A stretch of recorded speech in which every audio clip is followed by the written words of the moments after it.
রাষ্ট্রপতিকে অপমানের অভিযোগে প্রধানমন্ত্রী যখন এভাবে নিন্দায় সরব হচ্ছেন তখন তাকে পাল্টা নিশানা করেছেন মুখ্যমন্ত্রী মমতা বন্দ্যোপাধ্যায়। এবং মমতা বন্দ্যোপাধ্যায় প্রসঙ্গে বলছেন, মাননীয় রাষ্ট্রপতি একজন মহিলা এবং একজন আদিবাসী সম্প্রদায়ের মানুষ। আপনি কি রাষ্ট্রপতিকে সম্মান দেন? তাহলে রাষ্ট্রপতি দাঁড়িয়ে আপনি বসে কেন? আমরা সম্মান দিই, এরা দেয় না। সম্মান কারা দেয় আর কারা দেয় না, এই ছবি তার প্রমাণ। আমরা সব চেয়ারকেই সম্মান করি। প্রধানমন্ত্রী ভোটের আগে আসেন আর যা খুশি তাই বলেন। এভাবেই প্রধানমন্ত্রীকে আক্রমণ শানিয়েছেন মুখ্যমন্ত্রী।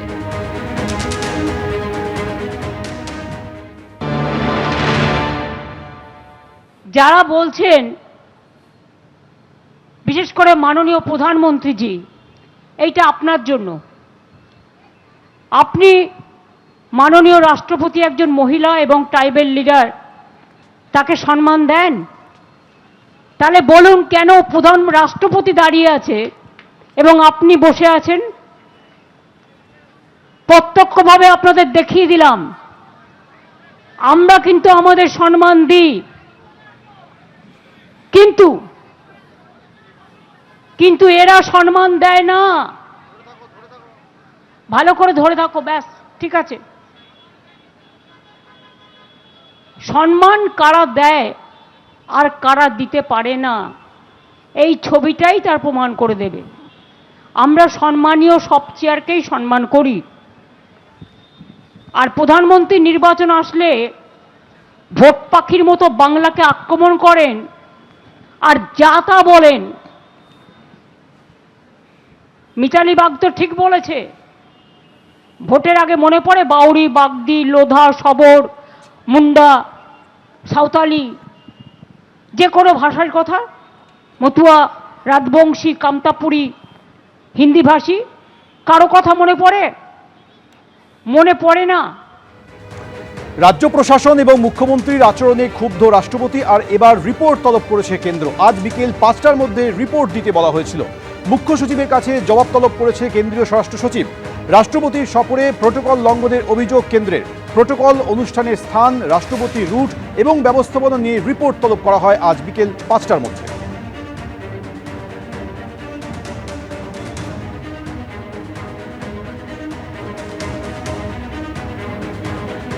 রাষ্ট্রপতিকে গিয়ে উন্নয়নের রিপোর্ট কার্ড দিয়ে আসবে মহিলাদের 10 জনের টিম। বীরবা হাসদার প্রস্তাবের পর ধর্মতলার ধর্ণামঞ্চ থেকে ঘোষণা করলেন মুখ্যমন্ত্রী। আমি আমার নেত্রী মাননীয় মুখ্যমন্ত্রী মমতা বন্দ্যোপাধ্যায়ের কাছে করজোরে আবেদন করতে চাই, আপনি একটা আদিবাসীদের টিম বানিয়ে দিন। আমরা বিজেপি শাসিত প্রত্যেকটা রাজ্যে গিয়ে দেখতে চাই আদিবাসীদের জন্য কি উন্নয়ন হয়েছে। আর আমরা বাংলায় দাঁড়িয়ে আপনার খতিয়ান নিয়ে দিল্লিতে রাষ্ট্রপতি ম্যাডামের কাছে যেতে চাই। বাংলার মানুষ অ্যাকসেপ্টেড, গ্রহণ করলাম। এবং তোমরা 10 জনের মেয়েদের টিম গিয়ে আমাদের যে পাঁচালী আছে, আমাদের যে মানে না উন্নয়নের পাঁচালী না, যেটা হচ্ছে রিপোর্ট কার্ড, ওটা ওনার হাতে গিয়ে হ্যান্ডওভার করে আসবে। থ্যাংক ইউ দিদি। মাননীয় রাষ্ট্রপতিকে অপমানের যে অভিযোগ, সেই অভিযোগ প্রসঙ্গে এবার সরব হলেন অভিষেক বন্দ্যোপাধ্যায়। মথুরাপুরে গিয়ে ছবি দেখে অভিষেক বন্দ্যোপাধ্যায় নিয়ে সরব হলেন এবং তিনি বলছেন, প্রধানমন্ত্রী বসে রাষ্ট্রপতি দাঁড়িয়ে, আমরা নাকি রাষ্ট্রপতিকে অপমান করছি। এটা পিআইবির পোস্ট করা ছবি, আমার নয়। রাষ্ট্রপতিকে অপমান কে করছেন? দেশের অপমান কে করছেন? এই প্রশ্ন তুলেছেন অভিষেক বন্দ্যোপাধ্যায়। দেশের এমনই দুর্ভাগ্য, রাষ্ট্রপতি পদ সব কিছুর ঊর্ধ্বে, রাজনীতির অনেক ঊর্ধ্বে। রাষ্ট্রপতির পদটাকেও এরা ছাড়ল না। গতকাল রাষ্ট্রপতিকেও রাজনৈতিক আক্রমণ করিয়েছে মমতা বন্দ্যোপাধ্যায়ের সরকারকে। আমি আপনাদের খালি একটা ছবি দেখাবো। তারা বলেছেন আমাদের সরকার নাকি রাষ্ট্রপতিকে অপমান করেছে। কেন? মমতা বন্দ্যোপাধ্যায় ধর্নায় সাধারণ মানুষের স্বার্থে লড়াই করছেন, তিনি রাষ্ট্রপতিকে রিসিভ করতে যাননি।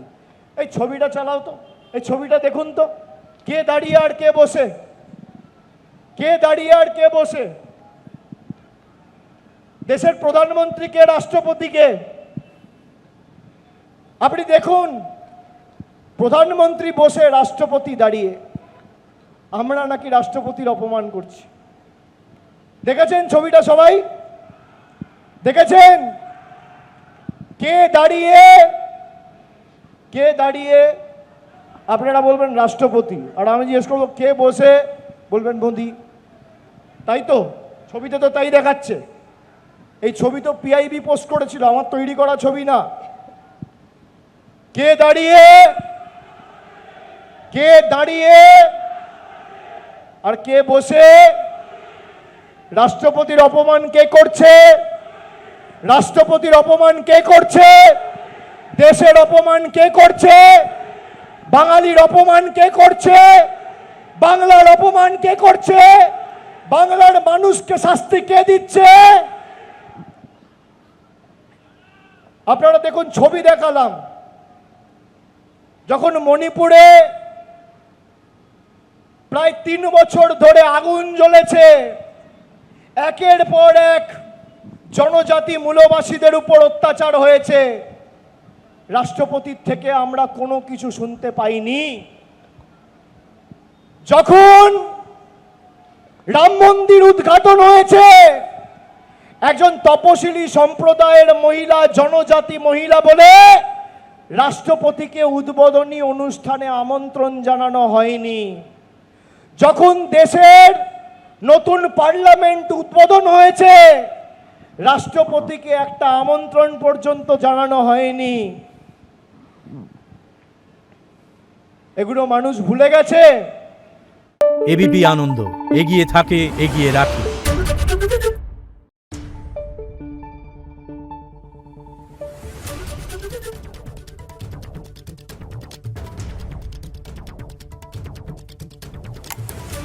Thank you.